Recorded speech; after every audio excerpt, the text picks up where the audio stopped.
Salmo 121, versículo 1, diz assim: elevo os olhos para os montes, de onde me virá o socorro? Amém?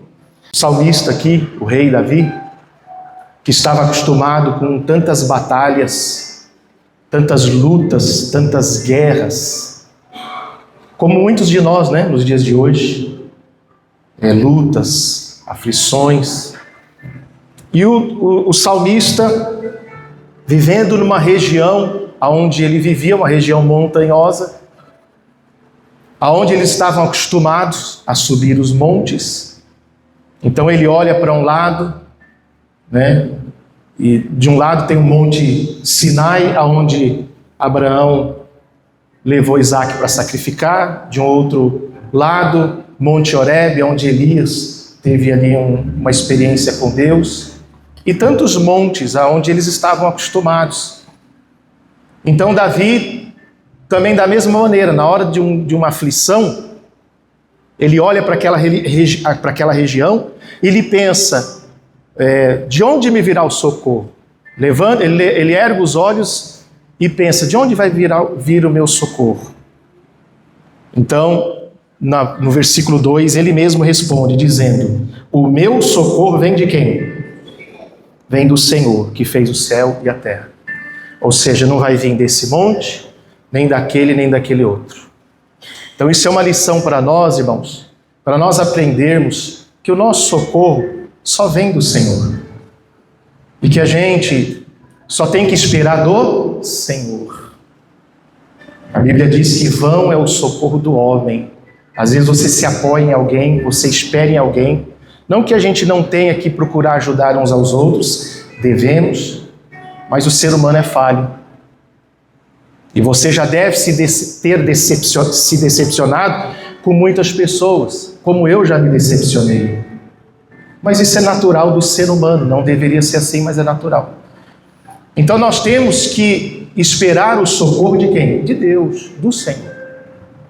E no caso aqui de Davi, ele tinha a opção dos montes, aonde eles estavam acostumados a subir, orar, ter experiências com Deus naquela época.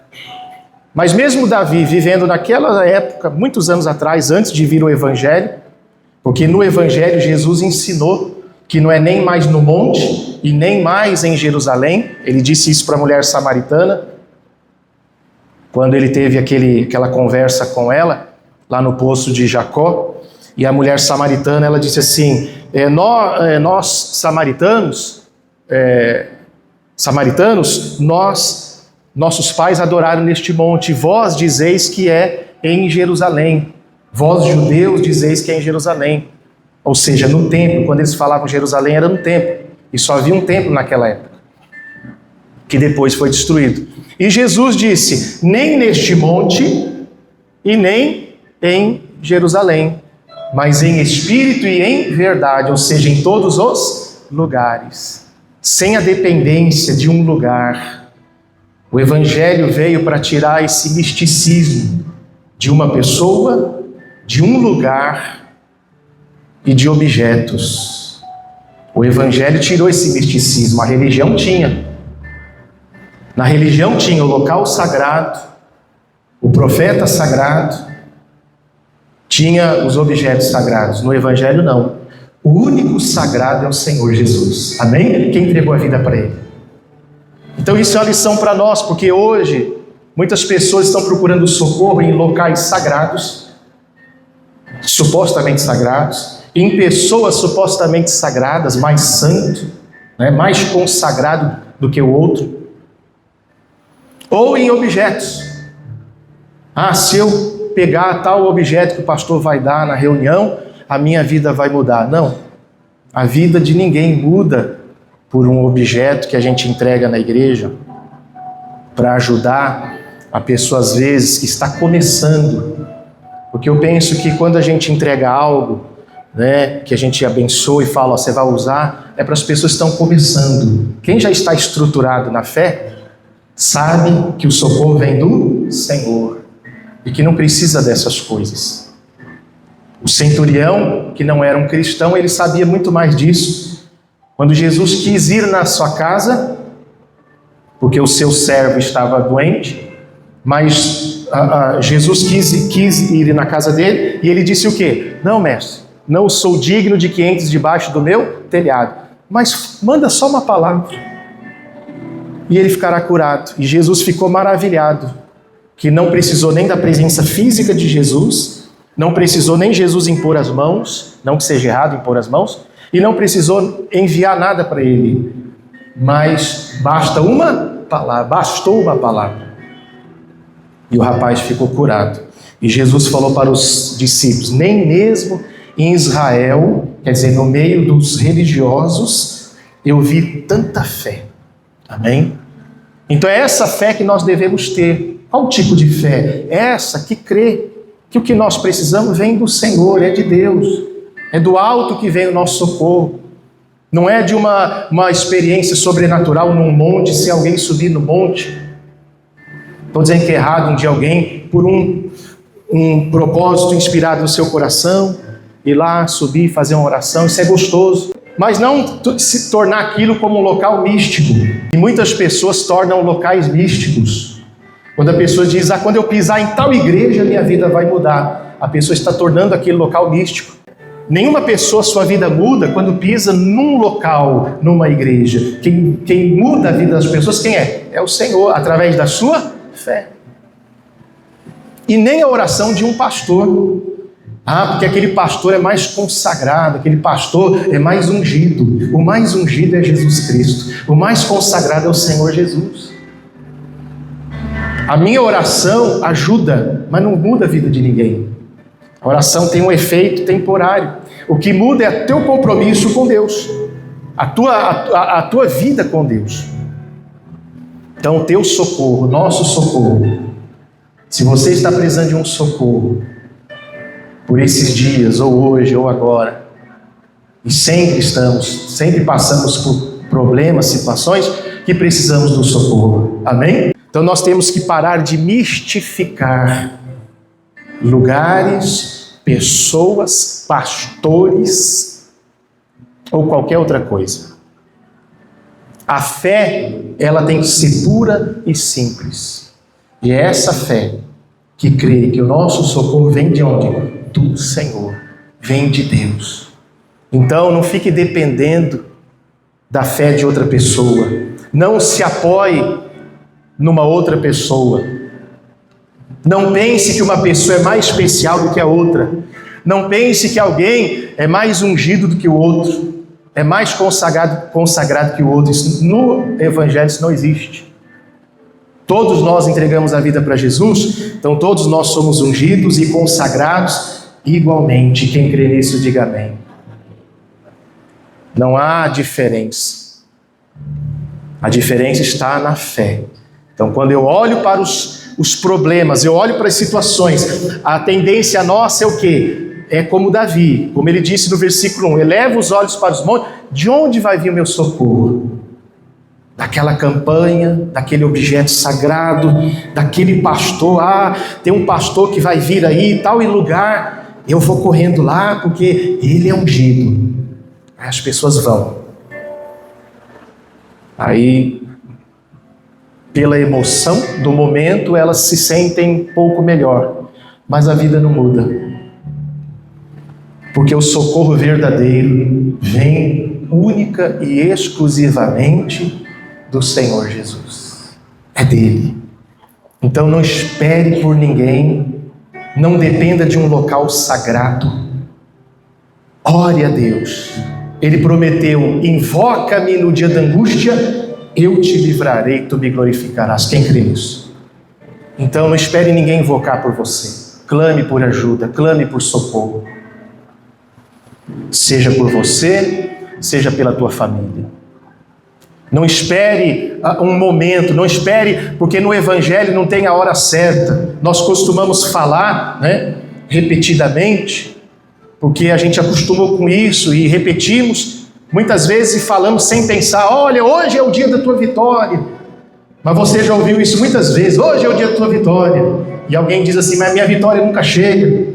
Porque não existe o dia da vitória, não existe o local onde você vai ter a vitória. Existe sim o socorro que vem do Senhor, a qualquer hora, em qualquer lugar e em qualquer situação, em qualquer momento. Mas não é porque esse lugar é diferenciado. O Senhor está aqui conosco, quem crê que Ele está aqui? Mas quando estamos sozinhos em casa, naquela aflição, quem já se viu assim? Aquela dor, aquela lágrima, e você diz: Senhor, socorro, me ajuda. Parece que a gente tem percepção muito mais nessa hora, quando estamos lá precisando, do que no meio da multidão. Porque ali é só eu e Deus, ali é só você e Deus. Então o que eu quero que você entenda, o que Deus quer que você entenda, que o socorro só tem um, é o nosso Senhor.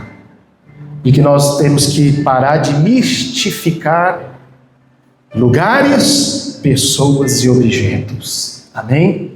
Clame ao Senhor, invoque no dia da angústia, Ele vai te livrar. Ele disse: clama a mim e responder-te. E Ele não faz acepção de pessoas. Ah, mas eu caí em pecado. Ah, mas eu fui longe demais. Se confessarmos nossos pecados, Ele é fiel e justo para perdoar os pecados. A misericórdia de Deus está acima de tudo. O amor de Deus está acima de tudo. A compaixão. Esses dias eu estava lendo na Bíblia o texto que Jesus viu uma grande multidão num dos sermões que Ele estava dando, e eu via uma grande multidão. E Ele olhou, e Ele, sem procurar saber quem era justo ou quem não era, quem era santo ou quem estava em pecado, lá diz que Ele teve compaixão de todos. E assim que o Evangelho nos ensina, Deus tem compaixão de todos. Quem crê nisso? Não é só do justo, do ímpio também. Não é só daquele que procura fazer tudo certo, mas de quem está errado também, Deus tem compaixão. Não para apoiar o erro da pessoa, mas para mostrar que a misericórdia dele dura para sempre, que Ele não faz acepção de pessoas. E quando Ele ajuda, claro que tem gente que abusa, né? Que não reconhece, mas muita gente que mesmo estando no erro, recebe a misericórdia de Deus, a pessoa uma hora ela cai em si, ela pensa: puxa, eu vivo tão longe de Deus, faço tanta coisa errada, e mesmo assim Ele tem misericórdia de mim. Aí aquele amor constrange a pessoa e ela se volta para Ele. É assim que o Deus do Evangelho, Jesus, trabalha. Nós não estamos falando de outra época, do Velho Testamento. O Velho Testamento, ele era o Deus do temor. O que é o Deus do temor? Medo. Tudo era medo. Medo de punição, de ameaça. Se eu não fizer, Deus vai... Não, hoje é o Deus do amor. É diferente. Amém? Claro que esse amor que está debaixo que vem pela graça, como já falamos, não nos dá a ousadia de viver uma vida de libertinagem. Não é isso. Até porque quem foi alcançado pela graça não quer mais viver no pecado. Luta para ficar longe do pecado. Amém? Quando você tem esse encontro com a graça de Deus. Então nós vamos orar agora. Independente se você está aqui pela primeira vez, se você chegou, se você está... se você se sente que foi longe demais.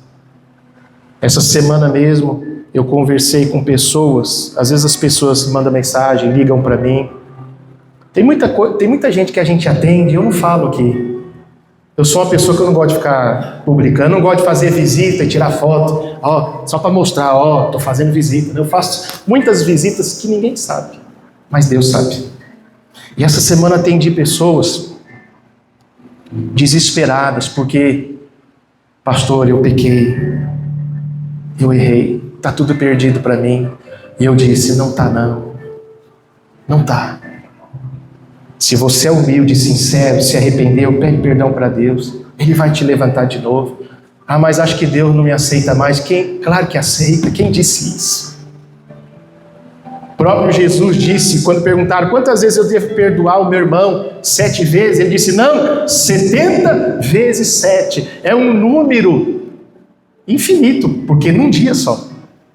Faz as contas aí, quanto que é 70 vezes 7, é um número infinito. Se Ele falou que nós devemos agir assim, Ele age assim conosco também. Amém? Por quê? Porque a sua misericórdia é grande e dura para sempre. Não estou mudando a mensagem. Mas é porque tem pessoas que na hora de pedir socorro, vem aquela acusação, né? O diabo trabalha, vem aquele sentimento de culpa. Não, não pense assim. Aliás, todos nós estamos aqui, irmãos, na mesma situação. Tem ninguém melhor que ninguém aqui. A igreja não é um lugar de gente perfeita, sabia disso? Pelo contrário, Jesus disse: eu vim para os doentes.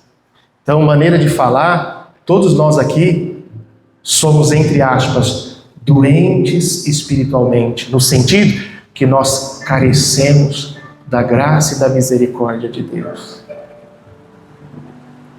E essa semana eu falei para uma pessoa sobre isso. Ah, mas eu fiz isso. Eu falei assim: esse é o teu defeito. Eu falei para ele: se eu contar o meu, também você vai ficar triste, porque eu também tenho meus erros e meus defeitos. Então, a igreja é um lugar de gente doente que está sendo curada.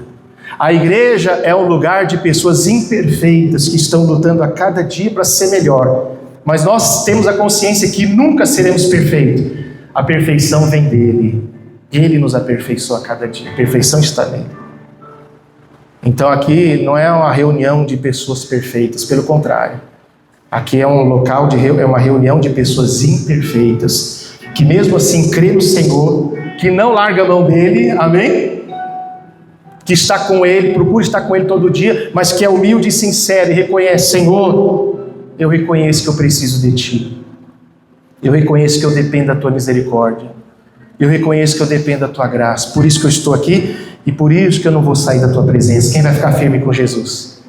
Não é porque você é perfeito e você é mais santo que os outros, não. É porque você reconhece que é falho, muitas vezes é um pecador, mas você está ali debaixo da graça de Deus. Então a gente tem que chegar aqui com humildade. Então, sempre mantendo a humildade, para que na hora que eu clamar: Senhor, eu preciso de Ti. O próprio Davi foi humilde quando lhe indagaram sobre o seu pecado. O que ele disse? Pequei. E não ficou tentando se justificar, somente pequei. Chegou ao ponto de dizer: Senhor, não retire de mim, eu só quero duas coisas: não retire de mim Teu Espírito e torna a dar-me a alegria da Tua salvação. Ele não estava nem preocupado com o reino dele, se ele ia continuar sendo rei ou não. O que ele não queria é sair da presença de Deus. Isso é humildade. Amém? Por isso que quando ele clamava por ajuda, mesmo sendo falho, por isso que quando ele clamava por socorro, o socorro vinha. E mesmo depois de ter cometido tão grande pecado, que todo mundo sabe, do rei Davi, ele foi chamado como um homem segundo o quê? Coração de Deus. Não foi antes, não, foi depois. Por quê? Porque ele era sincero e ele era humilde. Então, se a gente for sincero e humilde, é isso que agrada a Deus. E toda vez que a gente invocar, Ele vai dizer: eis-me aqui. Toda vez que a gente clamar, Ele vai estender a mão para nos socorrer. Amém?